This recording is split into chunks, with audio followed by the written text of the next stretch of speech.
Madame Van Boekestal, bonjour. Merci Bonjour. de nous recevoir dans votre bureau ici au Forum à Liège. Dans un premier temps, est-ce que vous pourriez nous présenter quels sont les grands axes de la politique wallonne en matière d'emploi?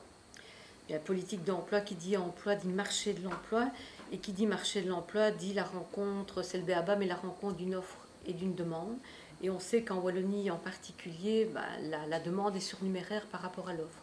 Donc une politique d'emploi ou des politiques d'emploi vont consister à rééquilibrer le marché en travaillant sur l'offre et la demande via toute une série de dispositifs ou d'aides. Je vais en citer quelques-unes.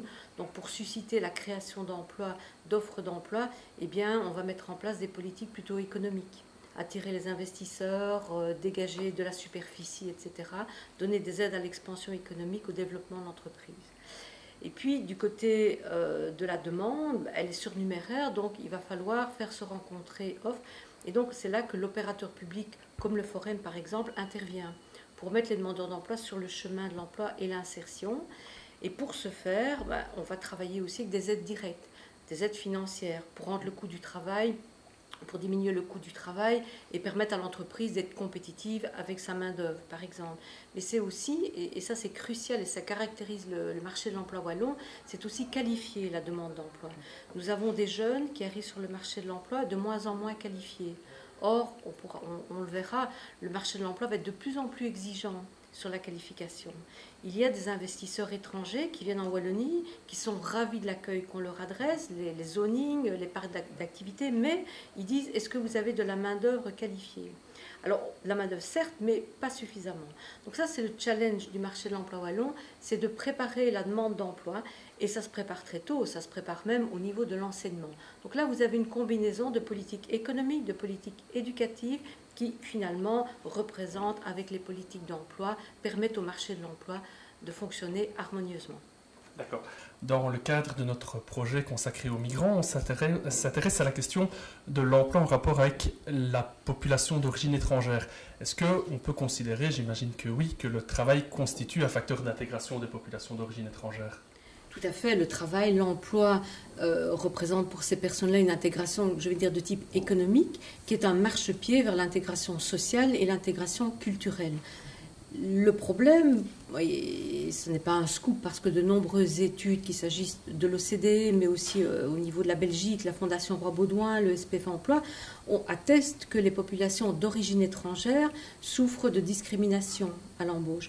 Donc elles prennent plus de temps, elles ont plus de difficultés pour trouver un emploi et s'insérer. Et d'ailleurs, et quand elles s'insèrent, malheureusement, elles se retrouvent dans des emplois plutôt précaires. Contrat à durée déterminée, horaires fractionnés, secteur à basse qualification. Et donc, elles ont vraiment des difficultés. Et je dis personnes d'origine étrangère parce qu'on est vraiment sur un problème de faciès, si je puis dire, puisque même des personnes qui ont acquis la nationalité belge, parce qu'elles sont nées ou parce qu'elles ont pu l'acquérir, continuent à souffrir de discrimination. Donc ça, c'est un fait. Et les politiques d'emploi, c'est aussi lutter contre les discriminations, parce qu'on va trouver dans cette population d'origine étrangère de la compétence, évidemment, pas nécessairement, mais de la compétence, des personnes qui ont plus d'appétence à aller aussi vers l'emploi, à contribuer à la richesse du pays et pouvoir aussi partager cette richesse. Justement, pour lutter contre ce problème de discrimination, est-ce qu'il y a des actions spécifiques qui sont menées, qui sont mises en place pour les populations d'origine migrée et peut-être dans le cadre de la situation actuelle, de l'actualité qu'on connaît en rapport avec les candidats réfugiés par exemple? Absolument. Donc, en général, et je ne vais pas les citer toutes, il y a effectivement des aides, puisque c'est des personnes précarisées ou très éloignées du marché de l'emploi. Les aides financières que j'évoquais tout à l'heure, donc intervention sur les réductions de cotisations sociales, vont aussi permettre à ces personnes d'être plus facilement embauchées que d'autres. Mais par ailleurs, par rapport à la question de l'actualité, qui est très brûlante et qui a remis sur la table la nécessité de multiplier encore des mesures par rapport à elle, voici ce qui se passe aujourd'hui. D'abord, un peu une idée, un ordre de grandeur. Il y a eu en 2015, j'arrondis, 10 000 personnes non européennes qui sont en demande d'asile, des réfugiés politiques. Parmi celles-ci, in fine, il y en a 600 qui sont aujourd'hui inscrites au Forum comme demandeurs d'emploi parce qu'il y a toute une série de démarches à accomplir. Donc, lesquelles elles sont accueillies dans des centres régionaux. Vous savez aussi que le gouvernement wallon, le Parlement, a adopté des dispositions rendant obligatoire un parcours d'accueil ou d'intégration pour ces personnes qui consiste en un programme, notamment l'apprentissage de la langue française, parce que c'est évidemment indispensable, mais aussi pouvoir être pris en charge par le Forum dans un accompagnement individualisé d'insertion.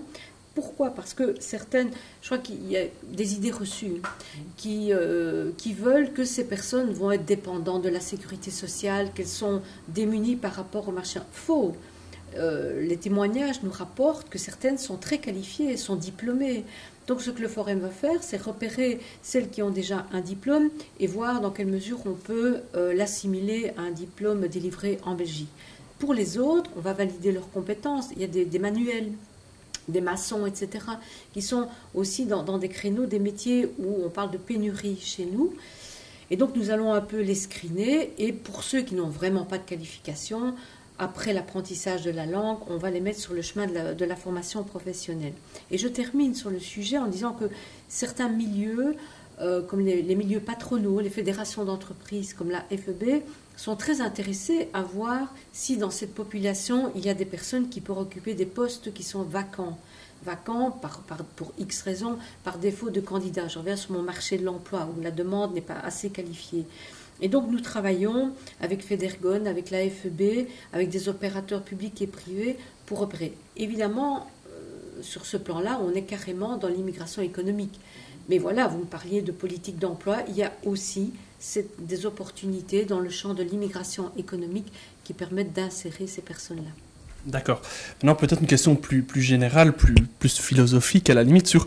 On est dans une situation de crise économique qui perdure déjà depuis un certain nombre d'années. Donc, certaines personnes se demandent si la notion même de travail devrait peut-être être revue, réévaluée, notamment en termes de réduction du temps de travail de chacun pour permettre à d'autres personnes de pouvoir partager ce travail qui est là et qui n'est plus peut-être en quantité suffisante pour tous. Est-ce que vous avez un avis? Quelle opinion vous avez sur cette thématique? Oui, j'ai un avis, mais ça va être un avis parmi 1000 autres, parce qu'effectivement, la question que vous posez est éminemment pertinente et beaucoup de réponses sont proposées aujourd'hui. Elles sont de diverses natures, elles sont factuelles, mais elles peuvent aussi être empreintes d'une forme d'idéologie. Alors, pour ce qui me concerne, en tant que technicienne du marché de l'emploi, je l'observe, et il se réduit, effectivement. Nous sommes aujourd'hui en plein dans une énième, certains diront, la 4e révolution industrielle, c'est la révolution du numérique. Et donc, c'est une évidence que la robotisation, la numérisation détruit de l'emploi. Mais soyons optimistes, de l'emploi est recréé. Le problème, c'est que, a priori, mais il y a beaucoup d'études qui se font, et j'espère qu'elles diront la vérité, elles recréent moins d'emplois, et des emplois nécessitant une toute autre qualification, beaucoup de qualifications. Et de nouveau, l'enjeu pour les politiques d'emploi, les opérateurs publics, c'est de réguler et d'anticiper.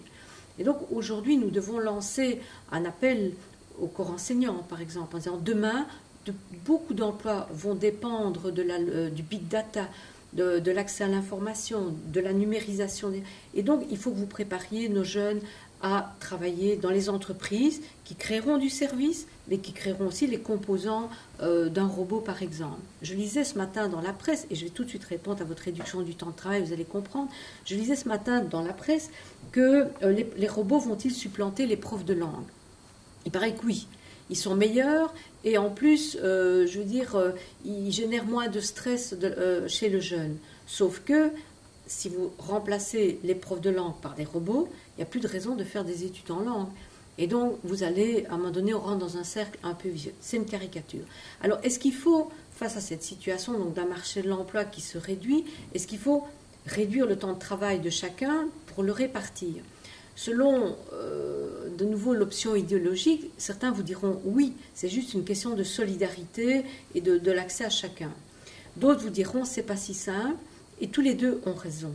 Parce que moi, je parlerais plutôt plutôt que de réduire le temps de travail, c'est de le répartir autrement entre les travailleurs, entre les générations. On peut tous comprendre aujourd'hui qu'un travailleur âgé, on parle beaucoup de maintenir sur le marché de l'emploi les travailleurs âgés, Certes, il faut les maintenir lorsqu'ils ont de la compétence utile, mais peut-être pas 40 heures semaine. Donc on pourrait imaginer, par contre, un jeune moins bien payé qui débarque, qui veut fonder une famille, il a bien besoin de ces 38 ou 40 heures, un horaire complet, voyez-vous. Donc on doit jouer avec ça. Il faut également que si on réduit le temps de certains, il ne faut pas qu'il y ait de perte salariale, ou alors c'est un choix de vie. Et donc c'est là, je parlais aussi tout à l'heure des aides financières, pourquoi ne pas compenser par des aides directes un aménagement du temps de travail dans une entreprise. Et enfin, je termine sur le sujet. La grosse difficulté qui fait que ça n'a jamais marché, c'est que, il ne faut certainement pas l'imposer de manière unilatérale à toutes les entreprises, comme on l'a fait en France. Les toutes petites entreprises ne s'en sortiront pas, parce que vous devez travailler avec des unités de travailleurs. Certains diminuent, il faut en recruter un. Je veux dire, par rapport à la compétence nécessaire dans l'entreprise, ce n'est pas toujours possible si vous n'avez que 4 ou 5 travailleurs qui représentent votre masse salariale. Donc, encore une fois, tout le monde, je veux dire par là, un travailleur n'est pas interchangeable. Ce sera plus facile dans une grande entreprise où vous aurez effectivement une plus grosse assiette pour aménager les choses que dans une PME. Donc voilà, en fonction du secteur, de l'activité, de la taille de l'entreprise et de l'option que je rappellerai idéologique et de l'aide que le régulateur d'État apporte, c'est possible. Mais vous aurez compris que c'est complexe. Merci beaucoup, Madame Van Boeckestal. Je vous en prie.